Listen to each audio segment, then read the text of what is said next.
नमस्ते। चलिए आज बात करते हैं भगवान विष्णु के 5वें अवतार वामन की। अब ये सिर्फ एक कहानी नहीं है। आप जानते हैं, इसमें अहंकार, वचन और धर्म पर एक बहुत ही गहरा सबक छिपा है। तो तैयार हो जाइए, हम इस अद्भुत कथा में उतरने वाले हैं। कभी सोचा है कि क्या सिर्फ 3 छोटे से कदम एक पूरे विशाल साम्राज्य को झुका सकते हैं? सुनने में अजीब लगता है ना? पर यही सवाल हमें सीधे ले जाता है असुर राजा महाबली की उस असाधारण कहानी के केंद्र में। तो कहानी की शुरुआत होती है एक बहुत ही महान और शक्तिशाली असुर राजा से। नाम था उनका महाबली। और देखिए, वो एक ऐसे राजा थे जिनका नाम ना सिर्फ शक्ति के लिए बल्कि अपनी दानशीलता के लिए भी दूर दूर तक मशहूर था। राजा बलि, देखिए, सच में एक महान शासक थे। मतलब वो पराक्रमी थे, न्यायप्रिय थे और इतने दानी कि कोई उनके द्वार से खाली हाथ नहीं जाता था। उन्होंने अपनी ताकत के दम पर तीनों लोकों पर कब्जा कर लिया था। स्वर्ग, पृथ्वी, पाताल सब उनके अधीन थे। देवताओं को भी उन्होंने हरा दिया था।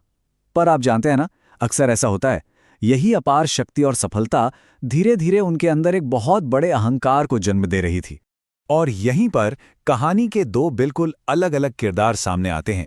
देखिए, एक तरफ हैं तीनों लोकों के स्वामी महाशक्तिशाली राजा बलि, और दूसरी तरफ हैं एक छोटे से, बिल्कुल साधारण से दिखने वाले लेकिन तेजस्वी ब्राह्मण बालक वामन।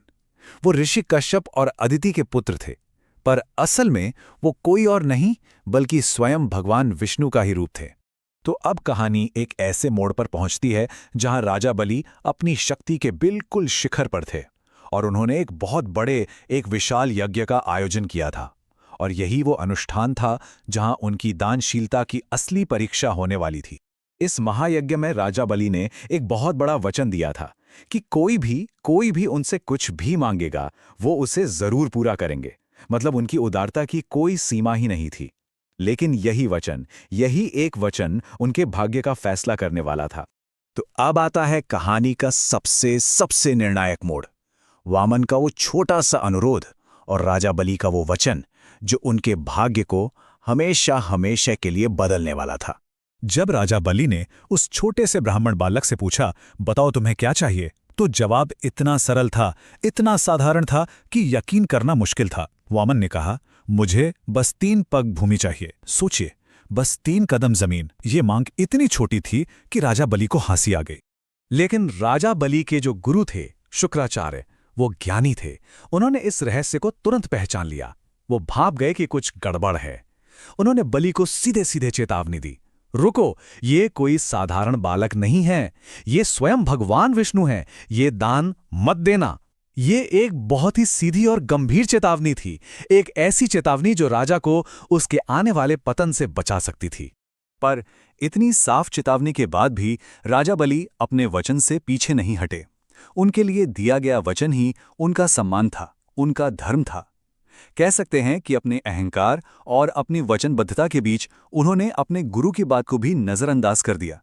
और फिर जैसे ही राजा बलि ने दान देने का संकल्प ले लिया, बस कहानी अपने चरम पर पहुंच गई। वामन का असली रूप सबके सामने आया और राजा बलि को अपनी जिंदगी का सबसे अंतिम और सबसे गहरा फैसला लेना पड़ा। उस छोटे से बालक वामन ने अपना विराट, अपना ब्रह्मांडीय रूप धारण कर लिया। इसे त्रिविक्रम रूप भी कहते हैं।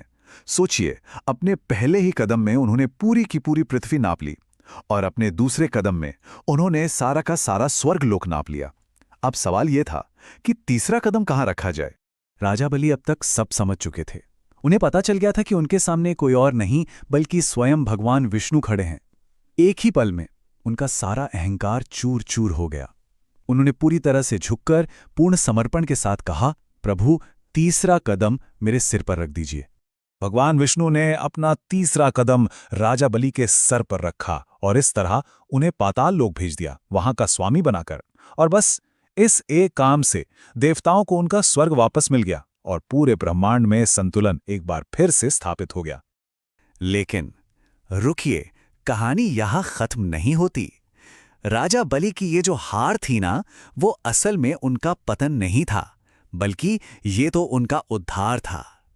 चलिए अब देखते हैं कि इस कथा से हमें वो कौन सी अनमोल सीखें मिलती हैं। देखिए, राजा बलि की भक्ति और अपनी बात पर टिके रहने से भगवान विष्णु बहुत प्रसन्न हुए। तो उन्होंने बलि को एक वरदान दिया। पहला तो ये कि वो हमेशा के लिए पाताल लोक के राजा बने रहेंगे, और दूसरा, उन्हें ये आशीर्वाद भी मिला कि वो साल में एक बार अपनी प्रजा से मिलने के लिए पृथ्वी पर वापस आ सकते हैं। और ऐसा माना जाता है कि यही वो दिन है जिसे दक्षिण भारत में ओणम के त्योहार के तौर पर मनाया जाता है। तो आखिर इस पूरी कहानी से हमें क्या सीखने को मिलता है? पहली बात तो ये कि अहंकार का अंत निश्चित है, फिर चाहे कोई कितना भी शक्तिशाली क्यों ना हो जाए। दूसरी और बहुत जरूरी बात, अपना वचन निभाना ही सबसे बड़ा धर्म है। और तीसरी कि परमात्मा हमेशा धर्म और ब्रह्मांड की व्यवस्था को बनाए रखने के लिए काम करते हैं। तो आखिर में एक सवाल सबके लिए, अहंकार और वचन। सोचकर देखिए, आज की हमारे इस दुनिया में इन दोनों मूल्यों का क्या महत्व रह गया है।